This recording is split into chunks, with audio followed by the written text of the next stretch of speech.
towards the end of Yigdal, I mean, if we would take the kids Friday night to 3 weeks to sing Yigdal, we'd never get out of shul. But we're not singing Yigdal, we're trying to explain it. And we're actually up to the fourth line towards the end.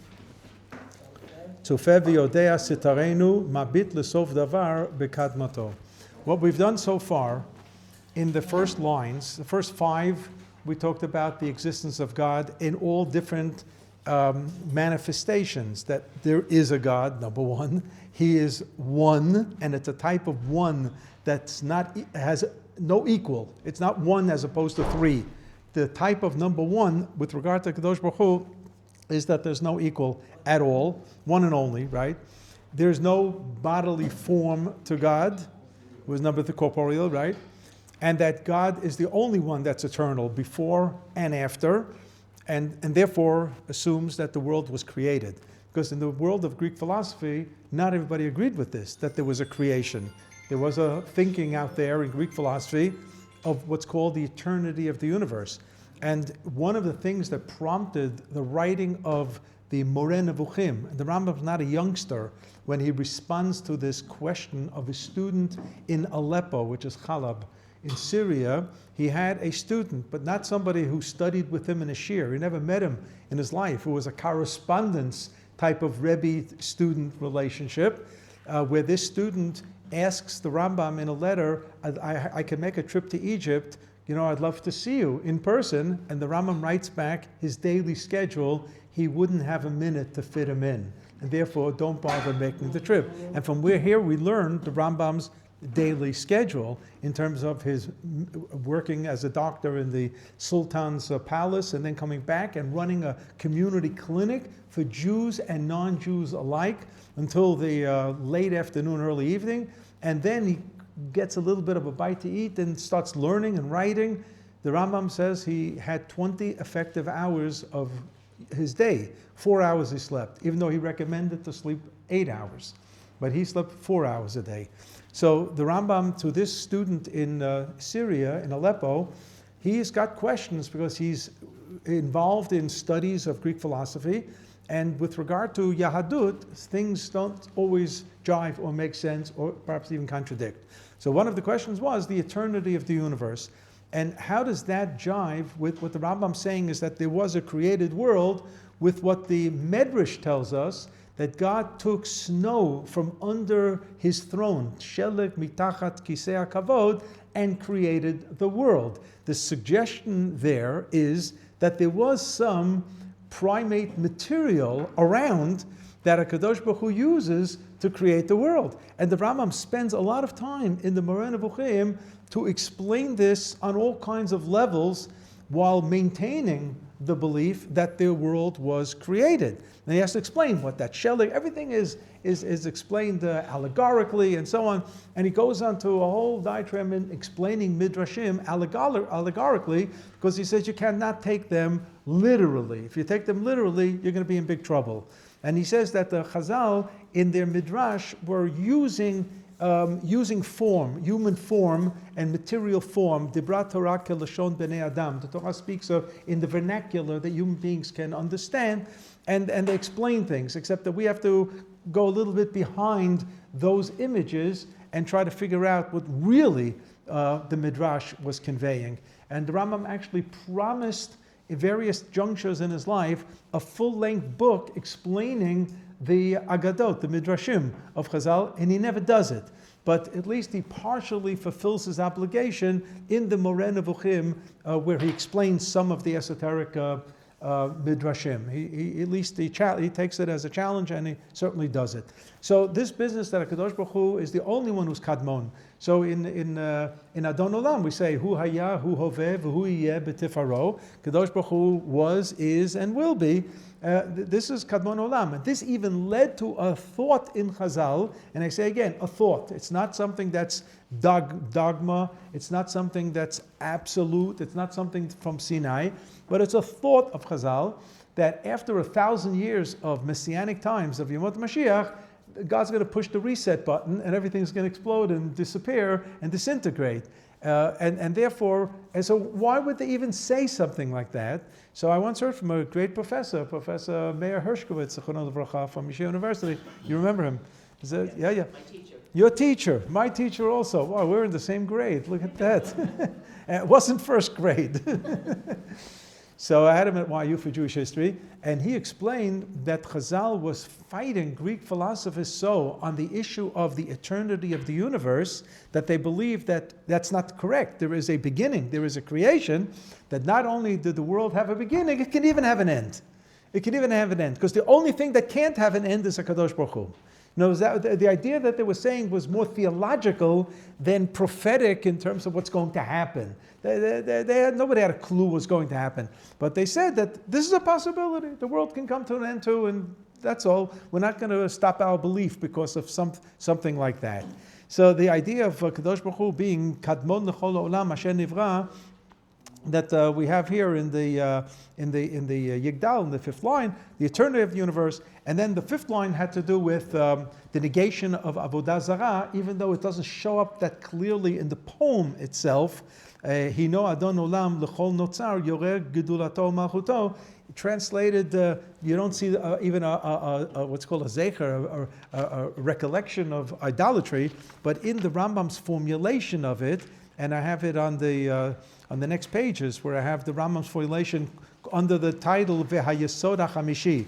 For most of you, it's on the third page on top, towards the top, where it says Hayesod HaChamishi. There he talks about it's Avodah Zarah.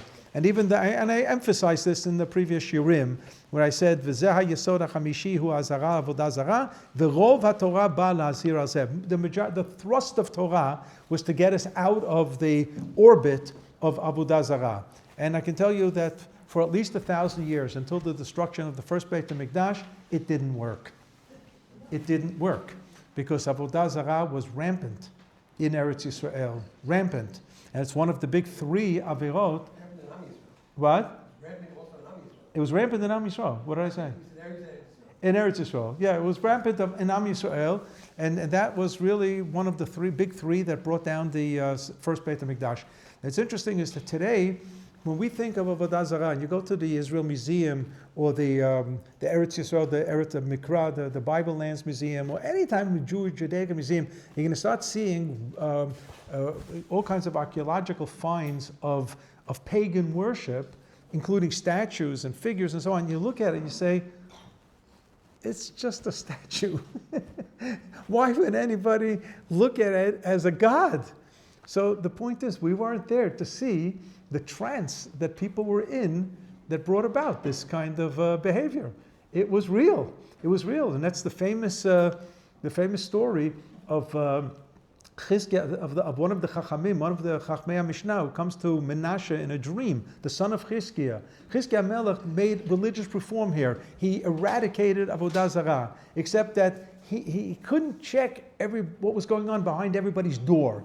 Behind the door, people hung up their getchkas, their psalim, so they still didn't want to throw it out. They wanted to keep it for safekeeping, and so on. Menashe brings it all back. So one of the Tanaim asks him in a dream, says, I don't understand. You had this great father, Chizkiah. Why did you bring it back? And his response was, if you would have been in my generation, you would have picked up your kapata and run to Avodah Zarah also. And that's very, very important.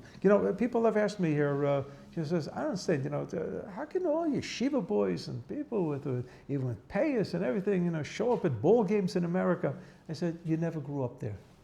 You never grew up there. It's the same thing. If you would have grown up in the era that I grew up, you'd pick up your kapata and run to the ball game too. Show up at ball games here too? Not as much. Not as much. Kids are involved in sports, but it's not something that defines their day. I mean physically. I mean, in a mall, there was a certain mall where I was raising my kids, and the teenagers and the kids that were supposed to be in yeshivas, they were there when the big soccer games were going Beseda, yeah.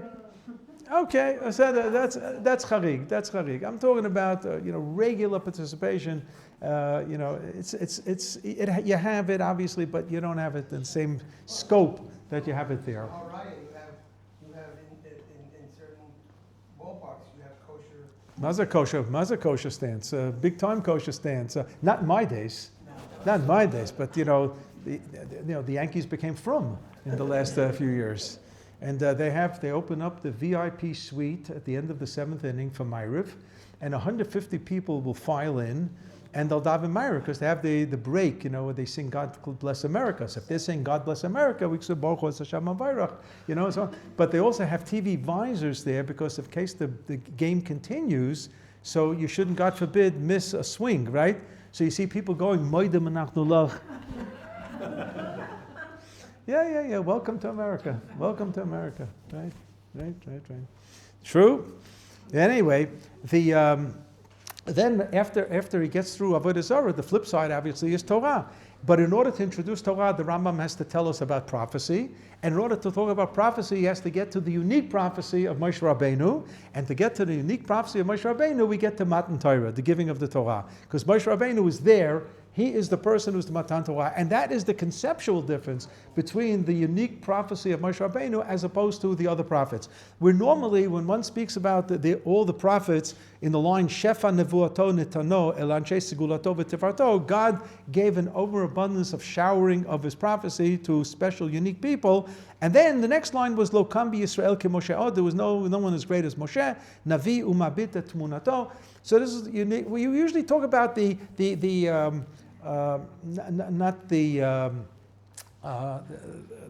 we call it? We usually talk about it in terms of details, what a regular prophet can do, how he sees his prophecy, and then again how Moshe Rabbeinu sees. We see it more as we usually see it as a quantitative edge. There are more things that Moshe Rabbeinu can get with prophecy than the average. Rambam says it's a qualitative edge. It's not just a quantitative edge. It's a qualitative edge. And the reason that you have such a difference is that the purpose of Moshe Rabbeinu's prophecy and his unique prophecy was that he would be there on Har Sinai to receive the Torah. That was his job. That was his mission. As opposed to all the other prophets, their mission was something else. To admonish, to warn, to perhaps prophesy on good times, whatever it is. They had a different mission completely. And then, when we already have the idea that Torah Emet Natan La'amo Yisrael Al Yad Nivi'o Ne'eman Beito, you see already the Rambam incorporates Moshe Rabbeinu into the very, very giving of the Torah. And when you study Torah, it becomes your Torah. And that's why at the end of Zechariah it says, Zichru Torat Moshe Avdi. The Torah becomes in Moshe's name, Moshe Avdi. It's not, Moshe Rabbeinu never wrote it, but Moshe Rabbeinu now absorbs it and teaches us. So it now becomes our Torah as well. And then the Rambam goes into that the Torah cannot be distorted, changed, revised in any way and manner. Lo yachalif ha'el v'lo yamir dato, lo lamim lezulato. It's forever. Now all these are taking a stab at Christianity and Islam, who and also the Karaites, who actually did not accept the tenets of the Torah Shebal Peh, of the oral law, and therefore the Rambam is putting his foot down on these very, very basic tenets that the Torah cannot be changed. It's the same Torah. What he doesn't go into detail here, because here is not the place to explain the role of the oral law, Torah Shebal Peh, where the Rambam divides it into different components, of which 2 components are rabbinic. So that's clearly not from Sinai. The do's and the don'ts that are rabbinic, lighting Hanukkah candles and reading the Megillah on Purim, or having a prohibition of muktzah, of not being able to move certain things on Shabbat, these are rabbinic.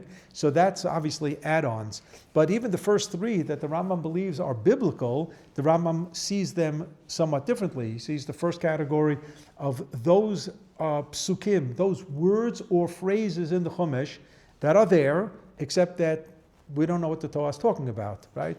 Ukshartam la'ot al yadecha v'hayu l'totafot benenecha. If a person never saw a pair of tefillin in his life, would never in a zillion years be able to construct a pair of tefillin on the basis of v'haya la'ot al yadcha u'totafot benenecha. You have to have Torah Shebal Peh to teach you that. You have to have Torah Shebal Peh to teach you basically, what was that? Right, so with regard to the idea of etrog, where it says, Ukachtem lachem bayom rishon pri eitz hadar, the Rambam uses as a class A example, hadar, a fruit that's called a hadar. You go to any kid in Gan, so they talk about the hadarim. It's a whole slew of fruits that are called Eitz Hadar, Pri Hadar. Except when the Torah says Pri Hadar, it means one thing, it means an etrog. So that does not have any dispute. There's no community in Eretz Yisrael that disputes the idea that Pri Hadar is etrog. You may have, in terms of a botanical difference between the size of an etrog that the Yemenites traditionally use as opposed to the Europeans. Besada, but it's etrog. It's still an etrog, yeah. Did the Karaites wear some sort of tefillin? If you said that it was Right. So the Karaites had tefillin that were not necessarily square and not necessarily black and not necessarily and hanging on the nose, because it says totafot bein einecha. So what was hanging? The scroll? I mean, That's a good question. I never saw a pair of Karaite tefillin, but Chazal talk about the fact that they argued on bein einecha. Bein einecha for us means on the forehead, where once upon a time there was hair. Right? why not? You figure out bein einecha when you're bar mitzvah. By the time you pass 28, then it's a zeicher to the hairline, right? But you put it on where the hairline was. So that's why at bar mitzvah you're supposed to take a pencil and just write. No, don't do that. Why not? So, for example, the Karaites would hang up, this is mentioned, hang up tzitzis on the flagpole. Uritemoto. Where does he say in the Torah you're supposed to look at the tzitzis? It says that if you have a four-cornered garment, you're supposed to put tzitzis on it, and then it says, what do you do with it? You're supposed to look at it. Uritemoto. Doesn't say ulbashtemoto. What? Doesn't say ulbashtemoto. Right, it doesn't say that you have to wear it. So it says, or the most famous one is, Lo tivaru eish b'chol moshvotechem b'yom HaShabbat. They believe that you're not allowed to have fire burning in your house on Shabbos. So therefore you have to sit in a cold house and eat cold food on Shabbat. And that's where, in the Karaite era, that's where cholent came into being. So did they light candles before? No, there was not only, I'm glad you mentioned that, by the way. I once heard from, I once heard a great lecture from Rabbi Daniel Sperva, where he spoke about the minhag of learning Pirkei Avot in the summer months. It's in the Siddur, the Pirkei Avot, from Pesach until Rosh Hashanah. And then from Sukkot until Pesach, it says instead of Pirkei Avot, you say Bochi Nafshi. Don't ask how that got in. But Rabbi Sperva points out that the reading of or study of Pirkei Avot was not limited to Pesach to Rosh Hashanah, or in the Sephardi ritual from Pesach till Shavuos, just the 6 Shabbatot, and that's it. But it was actually all throughout the year. And it was actually the flip side of a minhag of the Rav giving an anti-Karaite drasha Friday night in Shul every single week, where they use the mitzvah of Nerot Shabbat, or the Perek Bameh Madlikin, the second chapter of Masechet Shabbat, as the springboard to talk against the Karaites. And that's how Bameh Madlikin makes it into the Siddur. Because when you think about it, when you go to Shul Friday night and you said L'chot Daidi already and everything, now's not the time to study about the laws of lighting Shabbos candles. In all likelihood, the candles were already lit at home. But that's not the point of Bameh Madlikin. Bameh Madlikin was a springboard to talk against the Karaites who denied the mitzvah of Nerot Shabbat. And Rabbi Sperva said the second part of this minhag was Motzei Likrat, as Motzei Shabbat is coming in after between Mincha and Ma'ariv, to give another shot in the arm against for tradition by doing Pirkei Avot. Pirkei Avot is a type of declaration of commitment to the tradition. Moshe kibel Torah misinai musara le'Yeshua v'Yeshua l'skeinem, of the Torah Sheba'al Peh. And then what happened was when the impact and influence of the Karaites waned by the 13th, 14th century, so there was no longer a need for these, the speeches weren't given anymore. So in many shuls in Ashkenaz, they kept the Bameh Madlikin anyway, because the word change in Ashkenaz minhag doesn't exist. Once it's there for keeps.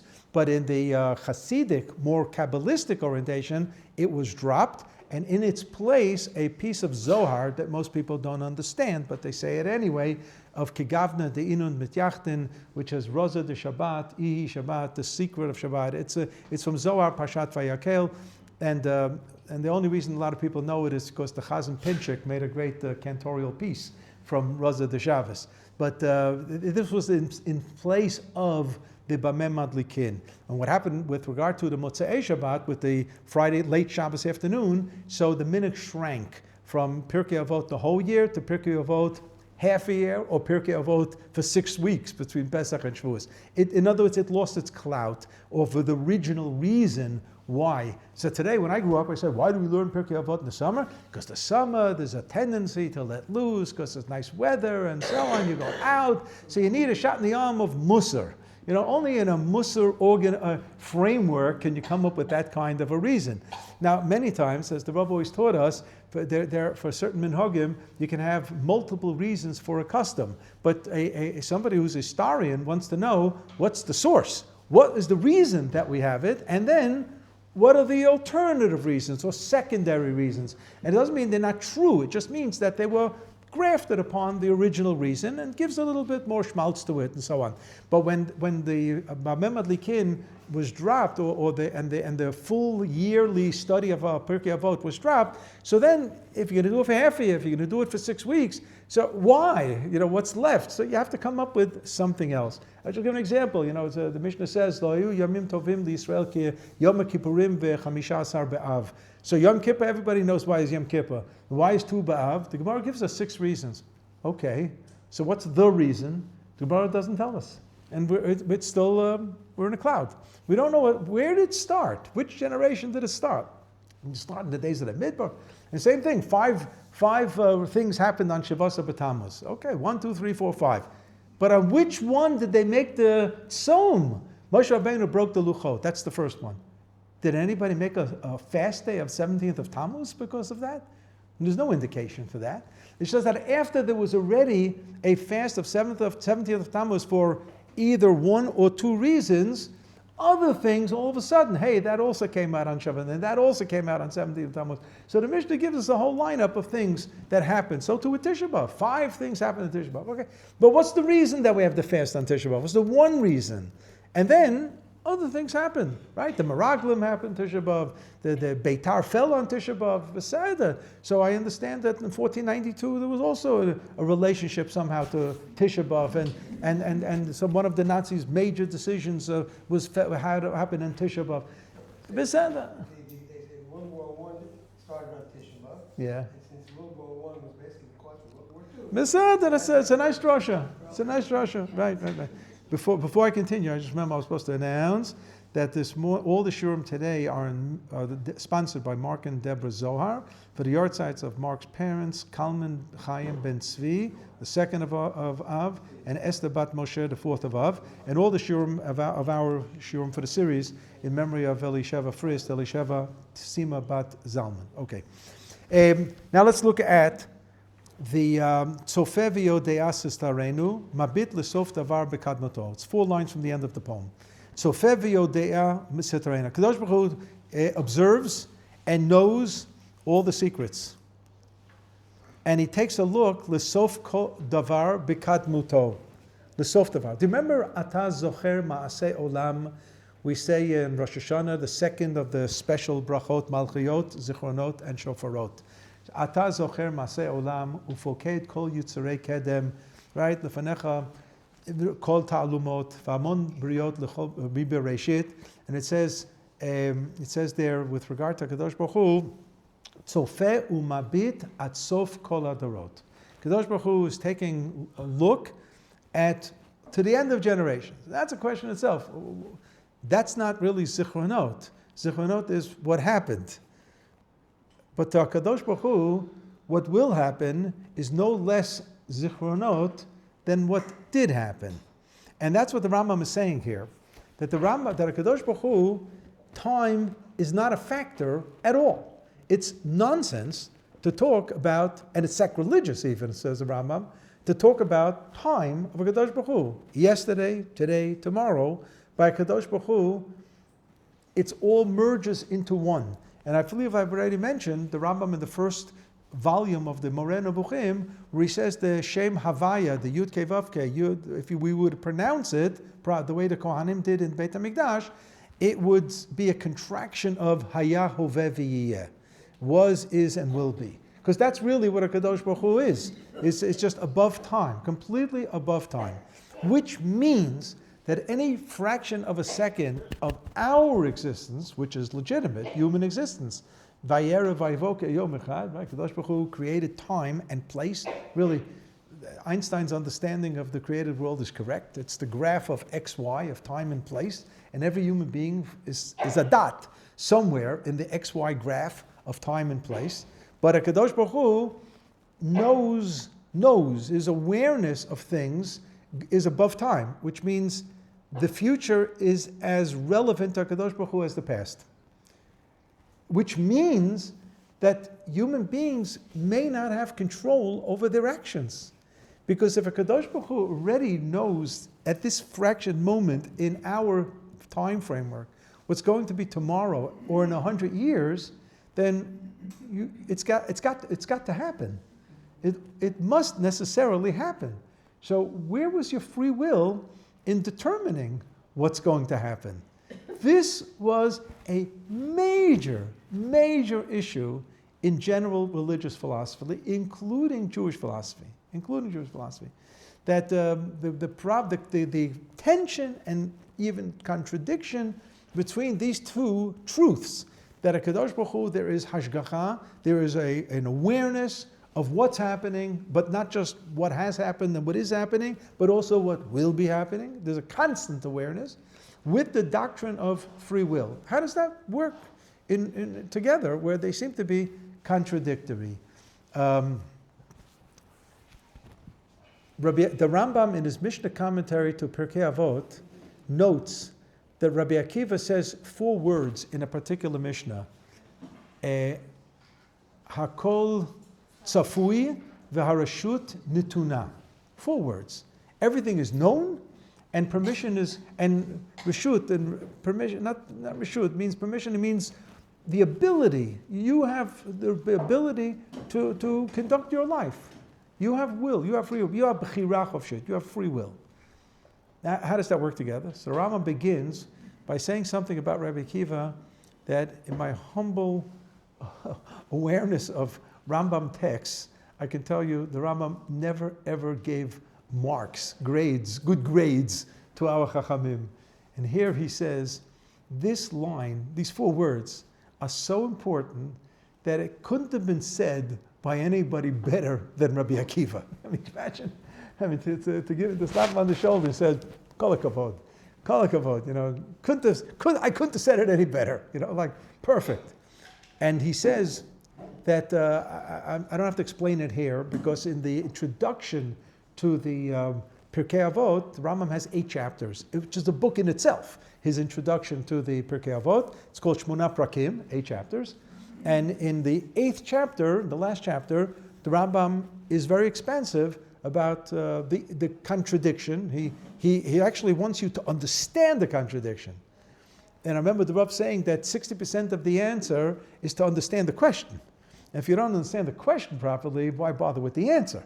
So here the Rambam spends an awful lot of time convincing you that we really have a problem. We have a big problem here.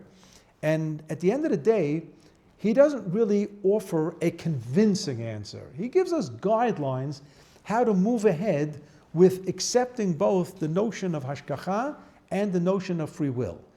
In his Hilchot Tshuva, the Rambam, in his 5th chapter of Hilchot Tshuva, dedicates 2 chapters, 5 and 6, to the notion of free will.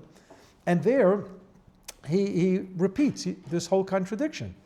And he says he prefers not getting into a philosophical discourse, and he falls back on a pasuk in Yeshayahu, Ki lo machshavotai machshavotechem, v'lo darchechem derachai nu'um Hashem. That God's saying, my way of thinking, my mind, is not like your mind. My way of doing things is not like your way of doing things. You're asking a question based on human intellect, human values, human associations. So on the level of the way we think and grasp knowledge, it's a contradiction. But a Kadosh Baruch Hu does things differently. So I'm going to try to give it a little bit of an understanding to understand the question, and then try to give a little bit of understanding to try to give an answer. So to give an understanding of a question, the if let's assume a person is standing, is looking out the window, in the corner window, or perhaps even on the roof, and he can look down at the street of two streets, and he sees two cars coming, and he sees that there's a red light, and one car should actually stop, and the other car has a green light. But he actually sees the car on the red light side jump the light. Before the crash, he knows there's going to be a crash. He knows there's going to be a crash. Why? Because he's got information. He's got information he's got a wide angle view of what's happening. Except the guy that's driving the car with his green light, and his car is in perfect shape and everything, he just had it tuned 2 days ago, and there's nothing wrong with his brakes, and nothing wrong with anything that he's doing, and he's going through the intersection legally. He doesn't know that he's going to get clipped by a guy jumping the red light. But the guy on top, he does know. He does know it. Because he's got a wide angle. The Rambam is trying to teach us that a Kadosh Baruch Hu's view is Haya Hoveh V'yeh. So while you are on the street making decisions, the guy with the green light could have slammed the brakes because he felt like slamming the brakes. But there was no reason for him to slam the brakes because he had a green light. So why shouldn't he continue driving? Can you imagine if he slammed the brakes? The guy behind him would have yelled and cursed and everything. So he was okay. He was doing his thing. Except that a Kadosh Baruch Hu sees it from way above, and the angle is just infinite. And therefore, Kadosh Baruch Hu sees what the possibilities are, which means that while you have the right to make a choice, HaKadosh Baruch Hu is aware of your psychological well-being, your background, how you make choices in life, your favorites, and so on. You have that ability to make that choice, and you do make that choice, except that HaKadosh Baruch Hu, in his wide-angle view, has seen it already. He sees it coming, as if to say, sees it coming. Or perhaps an illustration from the world of sports, right? So you have replays. Replay of a game. You can see a replay of the whole game. You can see a condensed game. I'm such a bokeh. You can see a replay of a particular play. What's a replay? It happened a minute ago. It happened a day ago. It happened a year ago, right? You want to see a game from 40 years ago? A replay. Why do you want to see it? Because you know there was an exciting moment there, and you want to relive it. You want to relive that exciting moment. So you know about the exciting moment. You know when it's exciting? When you're at the game and you watch it and it happens, then it's an exciting moment. Or you're watching it on television and so on. Then it's exciting. But to see it 14 times over, some people get a charge out of watching it again. They know exactly what's going to happen. Because HaKadosh Baruch Hu is actually seeing the replay. He's watching the replay. But the people on the field, they make choices. And we make choices as we go. So again, it's not, the mashal is not 100% like the nimshal. Yeah. So when we daven though, don't we also say that maybe Hashem, who sees from above, is going to do something to prevent that guy who's going through the red light? Maybe a ditch in the street appears or something, then he'll do a miracle. We've seen this, that we daven, and even though right. it's supposed to happen, it doesn't. Right. So there are things, this is a real question. When we ask HaKadosh Baruch Hu to change the course of history, whether it's on a private level or on the national level, are we really saying that HaKadosh Baruch Hu has got a plan, but we're asking him to shift? Are we asking HaKadosh Baruch Hu to shift? So that's an issue. That's an issue. When you study tefillah, do we even have things that suggest that HaKadosh Baruch Hu shift gears with Am Yisrael? The original plan was A, but because of circumstance became B. Or, can you imagine if Moshe Rabbeinu never sinned in the Midbar, he would have brought Am Yisrael into Eretz Yisrael, and he would have been Melech HaMashiach. History would have been different. Would have been very, very different. So, did HaKadosh Baruch Hu know that this was going to happen or not? Was it a function of Moshe Rabbeinu? And so on. And Moshe Rabbeinu davens, V'etchanan al Hashem, he's begging, for the right to go in. He knows where the verdict has come down, but he feels it can be changed. Because if it didn't feel it could be changed, he wouldn't be davening. The answer was no, but at least he made an attempt. This is something we don't understand. So a lot of things we don't understand. Some people Right, don't answer. right. Right? So that's what the Rambam tells us. Lo machshavotai machshavotechem v'lo darchechem dorachai. We don't know what makes a Kadosh Baruch Hu tick, and that's exactly what Moshe Rabbeinu was asking Kadosh Baruch Hu. Hareini nat kvodecha. In Parshat Kitisa, can you please let me into the secret? What makes you tick? And he was asking about the question of tzaddik v'ralo and rasha v'tovlo. And the answer was, Lo yirani ha'adam v'chai. As a human being, you'll never really understand it. Yeah, Baksha. I was asking, how does this, what she was saying, play into, on Rosh Hashanah, Hashem decides what is going to be for each person. Right. But we're still davening for a change in this particular Right. thing. So the answer is Part of this? that a Kadosh Baruch Hu's awareness of the future does not impact on our decisions. On our, Right? And the Rambam believes that if you don't accept that, you can close the basta, you can close the whole shop. There's no need continuing with Yahadut. If you don't accept the doctrine of free will, you can close the shop. That means there's no accountability for our actions. And Judaism is predicated upon accountability.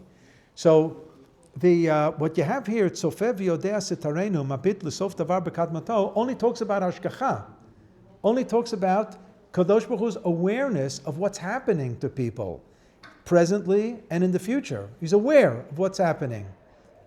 But where is the doctrine of free will? So people say, well, it's implicit. It's not so implicit. As Rav Nachum Rabinowitz, the great Rosh Hashiva of Ma'ale Adumim, pointed out, the Rambam left it out. Left it out in this listing of 13. Does it mean he doesn't believe in it? Ma pitom, he believes in it. In his Hilchot Tshuva that I quoted just before from the 5th chapter, he calls the doctrine of free will an ikar. Ikar means a principle of belief. So as Rav Nachum Rabinowitz points out, there are actually 14 principles of belief, not 13, 14. And the Rambam just doesn't talk about the 14th here. And the question is, why not? Why not? So the only answer that I saw to this was by Rabbi Sachs, except that I know that Rabbi Sachs was the prime student of Rabbi Rabinowitz when Rabbi Sachs studied at the Jews College in London before Rabbi Rabinowitz came on Aliyah to become Rosh Hashiva in Ma'ale Adumim, in Yeshivat Birkat Moshe. And you know, before Rabbi Sachs, Zichron Lebracha, took over as Rabbi Rashi, the chief rabbi of England, he took a year off, sabbatical, maybe a half year, whatever it was, he took sabbatical, and he sat in the yeshiva in Ma'ale Adumim by his Rebbe, Rav Rabinowitz, yes, just to brush up. Oh, that was a very, very important move. But anyway, Rav Sachs brings the notion of the 14th principle as free will in his book, without quoting his Rebbe, and then gives an answer why the Rambam left it out, without quoting his Rebbe. Now, I know for sure what Rabbi Rabinowitz said about the first part. So I believe that Rabbi Sachs said the second part came from Rabbi Rabinowitz also, and there's no reason to assume otherwise. And that is that the 13 that we have here are all about God. And the 14th is about human beings, OUisrael. So that's why he didn't put it in. And he puts it in Hilchot Tshuva, which has to do with human beings. Yeah. didn't Rambam explain it by saying, Hakol min hashamayim chutz me'yirat shamayim? That's a Gemara. That's a Gemara. The Gemara says, Oba Shmuel, Hakol bidei shamayim chutz mirat shamayim. And the idea that everything is predestined, and Rashi explains it there, it's genetics. Whether you're going to be tall or short, we're going to have a disposition for this or that. That's what it means, Hakol bidei shamayim. Whether you're going to be born into a wealthy family or a poor family, people are born into situations. So who made up that you're going to be? Why should you be born in that situation and not that situation? Hakol bidei shamayim. That's all. Hakol bidei shamayim. Rambam ends by saying, Bigla zeh nekudat bechira. So Bechira is the Yirat Shamayim. Yirat Shamayim doesn't mean davening like this. Yirat Shamayim means that every action that you do is in line, you're doing it because you feel it's in line with the Kadosh Baruch Hu. It's free will. Hakol bidei shamayim is the doctrine of free will. Hakol bidei shamayim, true. You were born here, you were born there. You were born in Los Angeles. Okay, beseda. So that doesn't excuse you from picking yourself up and moving to Eretz Yisrael. You can't say, too bad, I was born in Los Angeles, So a person says, I was born with a temper. Okay, you were born with a temper. So some people have tempers. They have low boiling points. That doesn't mean you're supposed to get angry. You can't just say, okay, I was born with it, therefore. No, You work on it. Every single character that human beings have, for good or for bad, can be directed to Avodat Hashem. And if it's a negative attribute, you have to work on it somehow. Then they can be dealt with, for sure. The Chazal talk about, you can't say, I couldn't study Torah because I was poor. You can't be poorer than Hillel, and he studied Torah. And you can't, no, I was rich and I was just busy counting my money and investing and so on. You can't be richer than another one of the Chachamim. So no excuses, you're born into a scenario, do with it with what you have. That's all. That's the point, for sure. Kol b'dei shamayim, chutz mirat shamayim. So here you have the line about hashgacha without the line of bechira, of free will, of free choice, which, according to Rav Nachum Rabinowitz and Rabbi Sachs, his student, was deliberately left out because they deal with man and not with a Kadosh Baruch Hu. All the other things here have to do with Kadosh Baruch Hu. That we Yavaksha. But it's not really left out because in the first Animamio he says Shaboy Yishbor Shmoy Komasmi Komash. He knows everything that we do. But right after he says Shaboy Yishbor Goyim Lo Toy B'Shoyim Tzvoy Zuman Yishbor. Correct. The next line, some people claim, is inherent, implicit free will. Gomel le'ish chesed kimifalo, noten lerashara kirishato. Kadosh Baruch Hu meets out reward and punishment. Now, so Rav Rabinowitz deals with this too, as well as his Talmid Chaver, Rav Yitzchak Shilat, who's the current Rosh Yeshiva in Ma'aleh Adumim, in his introduction to Rambam's introductions, he writes that what you have here, Gomel Ish Chesed Kimifalot, that the Rambam is talking about accountability. Accountability is something that's in the domain of a Kadosh Baruch Hu. Kadosh Baruch Hu makes the cheshbon. He keeps the log. He keeps the accounting as to how many mitzvot, how many merits and demerits, how many mitzvot, how many avirot. You're going to be held accountable. That's all. Of course, you can say that to arrive at the listing, you would necessarily have made a choice. So Rav Shilai points out that the Rambam could have condensed all of these 13 into 3 of Rav Yosef Elbow's Sefer HaIkarim. There's a book called Sefer HaIkarim, and in that book of Ikarim, he's got 3. That doesn't mean he's challenging Rambam on 10. If you look at his book of 3, it's all the 13. They're all there, except that he spent 1 for the Rambam spread out in 5, and he spent 1 for the Rambam spread out another 4 or 5, and so on. Okay? So it was a question of how you slice the pie. You can take a pie and slice it into 8 slices, but you have little grandchildren there, so you slice it into 16, because they leave it over anyway, right? So there's a baltashkas. Why give them a whole slice of pizza if they're going to throw half of it in the garbage? So you can do these things, right? You can split further. The Rambam deliberately sliced the pie to more and more and more parts, which means that if he really wanted to speak about Bechirach of Shit, he would have added it as another point. Just like he has the point, because he could have put together the whole idea of Kadosh Baruch Hu knows what's going on and accountability, as the Rabbi Yosef Elbow did, but he didn't. He decided to split it. And therefore, it's conspicuously absent.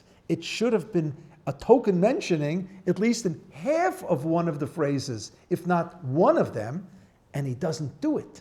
So that is very suggestive that it's a deliberate deletion, and if it's a deletion, it begs for explanation. Why? So at least they suggest, if somebody wants to come up with a better one, I can tell you that Rav Shirky, his name is Rav Uri Shirky, Rav Uri Shirky. He's a French Rav in Kiryat Moshe, and he's the father of the fellow you see on the news, Yair Shirky. And he lost a son in Ipigor, correct, in Ramat Eshkol. That's correct. So Rav Uri Shirky is a very popular speaker in the city, loved by the French Jewish community here. And in my own family, we had some connections with him. Lovely person. So he agreed with Rav Rabinowitz that there's got to be a 14th, but he challenged Rav Rabinowitz as to what was the 14th.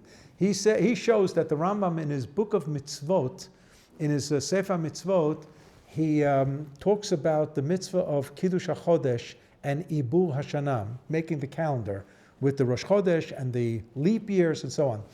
And everybody believes that Rosh Chodesh has to be done by judicial action. Somebody sees the moon at night and goes to Beit Din first thing in the morning, reports on it. But today there's no Beit Din. There's nobody reporting on the new moon. So how do we know it's Rosh Chodesh? So the answer is, the Emunah Women Organization sent you a calendar before Rosh Hashanah with an envelope, right? So you have 5,000 calendars at home with 5,000 envelopes and try to figure out what to do with them. And they're all worthy causes, believe me. I'm not pushing one, except that my mother was a member of Emunah for so many years, so I mentioned it. The calendar is a piece of paper. So most, and I say most, I'm talking 99% of the poskim say that what actually happened was there was a Hillel Hasheni, a second Hillel. He was a grandson of Rabbi Yehuda Nasi. Maybe a great-grandson, but for sure a grandson, at least a grandson. And what he does was he puts together the 19-year calendar as we have it today. It's a 19-year calendar. It just goes over and over. So if you have a 19-year Jewish calendar, you're set. You don't have to have an Emunah calendar anymore, right? You could just, it repeats. And that's why your English and Hebrew birthday should coincide at age 19, 38, and 57. And if it doesn't, it means you weren't born.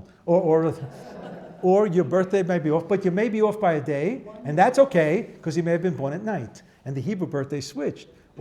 So that we know. But anyway, it's a 19-year calendar, and what Hillel Hasheni did, he invoked, took out of the drawer, an emergency clause that said that not only can you sanctify this month's Rosh Chodesh, but you can actually sanctify today, next month's Rosh Chodesh, and the month after, and the year after, and a decade later, and a millennium later, and they sanctified every Rosh Chodesh until Mashiach time.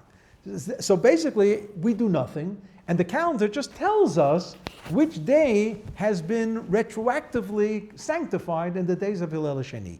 That's how it works according to 99%. I grew up on that. We all grew up on that. Until you open up a Rambam. Rambam made trouble for everybody. Rambam believes that from Sinai, there were two tracks. Track one was the one that we study in the Mishnah of visual sighting of the moon. And there's a Beit Din, 3 Dayanim sit and wait in the morning for Eidim to come and testify they saw the moon. Fine. And there are conditions that would require a leap year. Pesach has to be in the spring, Shmolet Chodesh Aviv, Vasita Pesach, and you have to adjust the solar and lunar calendar. Fine.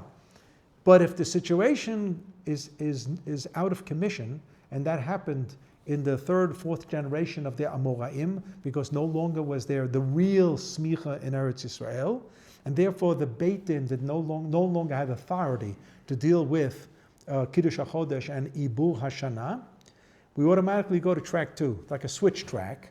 And track 2 says, Kiddush HaChodesh al pi cheshbon, sanctifying the moon by the calculation, by the calendar. What does that mean? He says you have to have at least 10 Jews in Eretz Yisrael observing the day as Rosh Chodesh. And if you don't have 10 Jews in Eretz Yisrael in any generation, in any month, not observing the days as Rosh Chodesh, not only is the day not Rosh Chodesh for anybody in Borough Park, but there's no Yom Tov that month if it happened to have been Tishrei or Nisan or Sivan. There's no Yom Tov, because Yom Tov is predicated on the Kiddushat HaChodesh of that month, the Kiddush HaChodesh of that month. And hence the Rambam believed that even though there was an exile, we never had a scenario of at least 10 Jews in Eretz Yisrael at any given time.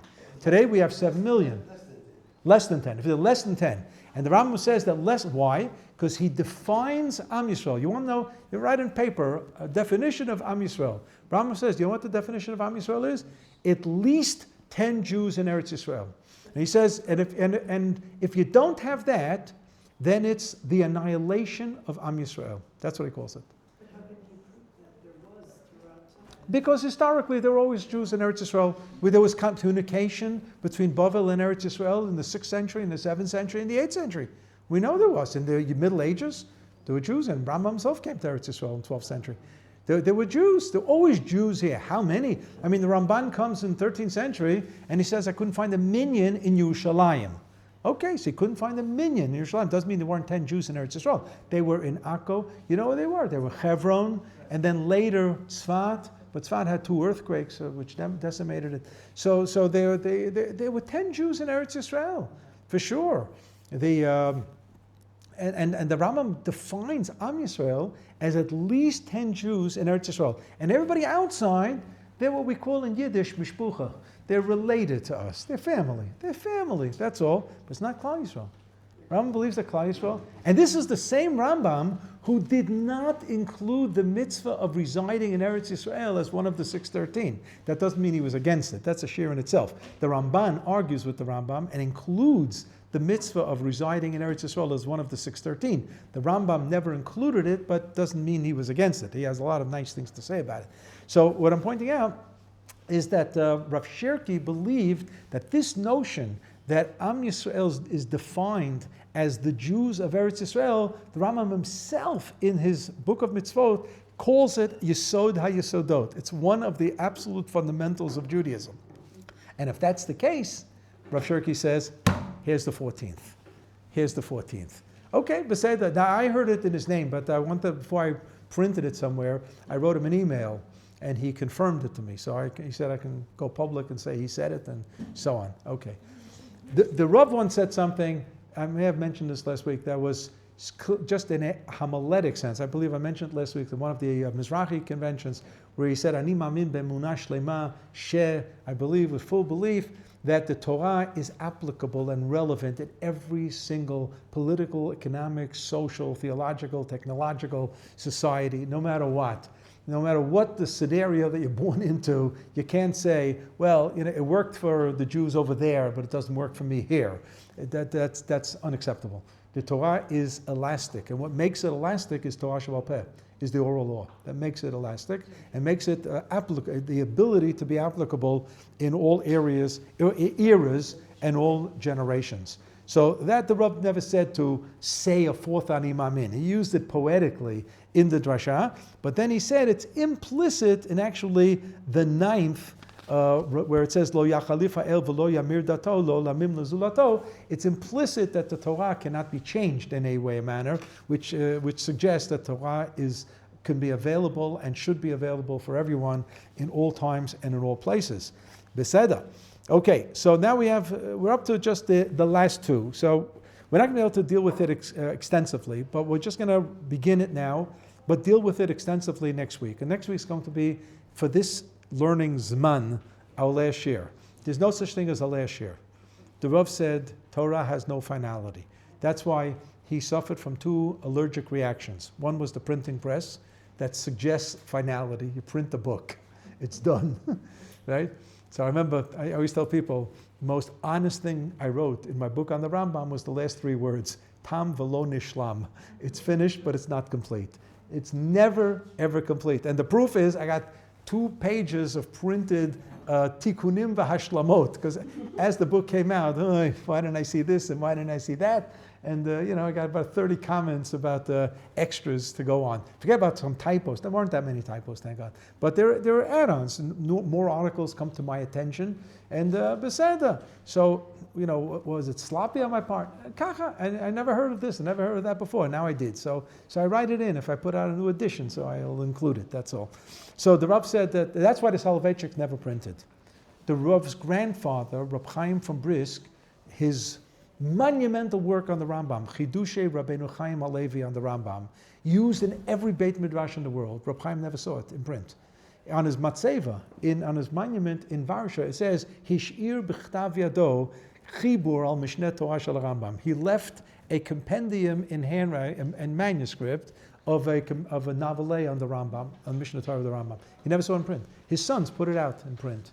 And the Rav himself, until he was almost 70 years old, nothing came out in book form. And the first thing that came out in book form was Ala Tshuva. It was simply an anthology of 7 shiurim that had already been printed in the magazine Panim El Panim of Pinchas Peli. So it just meant taking those 7 articles and putting it in a book form.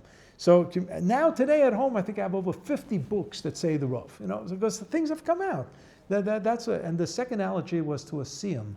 Masechet. The Rav just didn't like making a siyum because he felt that a siyum suggests finality, and you can't finish. Now the minhag, our custom always is to start the next Masechet. Whenever you do a siyum, you always start, even on Simchat Torah, you read Bereishis. You finish the Torah, and you take out another sefer and you read Bereishis, because of this idea of no finality. That for sure. So there won't be finality to our shiur next week, except that we're going to at least temporarily go on hold, on pause, when we do the last two. And the last two are the most exciting. One reason is because number 12, a big niggin was made out of it. Ani ma'amin be'emunah shlema b'biat HaMashiach. All the Mashiach songs are about the 12th Ani ma'amin. And the 13th, most probably the most problematic, and the Rambam writes the least about it. He writes, and it's the last page on the bottom, Vayesod HaShlosha Asar, and the 13th principle, Tchiat HaMeitim, the resurrection of the dead, Ukfar Bi'ar Nuha, and I already explained it. Okay, so where did he explain it? And we'll see that the Rambam got into big trouble on the doctrine of Tchiat HaMeitim, where it was suggested that maybe he's wishy-washy and not 100% on the same page as us. We will see he was on our page 100%, but where does he talk about it? Here he decides just to mention it, says, all right, just name drop. Tchiat HaMeitim, I spoke about it already, shalom, let's move on. And why he does that. But with regard to Mashiach, we're being that we're hearing the Pa'amonei HaGeula, right? We're hearing it, right? So I'll just leave you with one little humoristic line. To hear the bells of Mashiach, Pa'amonei HaGeula, and so on. So they say a story in the shtetl 150 years ago, the church bell broke, and nobody knew how to fix the church bell. But somebody said, in the shtetl, there was a Jew who actually, he knows how to work these things. So they got this Jew, and he had no choice. He had to fix the church bell and everything. And fine. And now they're all standing on Sunday. They're going to pull the cord, and everybody's going to listen to the new chime of the bell. And they pull it down, and they all hear, Goyim, Goyim, Goyim.